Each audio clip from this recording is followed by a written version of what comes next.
that bulking sort of smashing packs, and we know that he smashes packs so well. And then his body just lets him down. It's a hamstring, it's a calf, it's this, it's that. And it's just so disappointing, and he'd be disappointed too. But he gets his shot at, let's just say, a redemption at the moment. And in the VFL last week, he's played a couple games in VFL. VFL last week, kicks 3 goals, a bunch of score involvements, bunch of marks, and he's just going to be the main focal point going forward. And it is a makeshift forward line, but I think, if Nathan Kreuuuuuuuu's not going to make it now, or if his body's not going to hold up for him now, when is it really going to hold up for him? So he needs to have a stamp on the competition. He's got 2 full games to prove it. But I think that's an insane... It just makes sense. It's an inclusion that makes sense, but it's also an inclusion that we don't have any other choice, really, because we don't have any other forwards in the VFL that we can bring in. Now, coming out of the side is Will Parker, which makes sense. He debuted against Fremantle. Those 2 games, the Fremantle game and the Western Bulldogs game, he came on as a sub for like a quarter and a little bit. So, of 2 games, he's only played like a half, pretty much, so 2 quarters. So he gets omitted to play a full game in the VFL, get some more experience up. Amazing. We love that. The other guy that get omitted is Ash Johnson. Obviously didn't have a great game last week.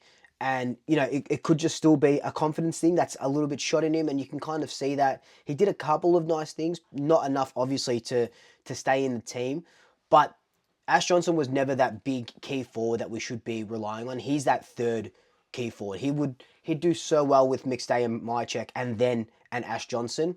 And we, against Melbourne's defence, you look Tom McDonald, Stephen May,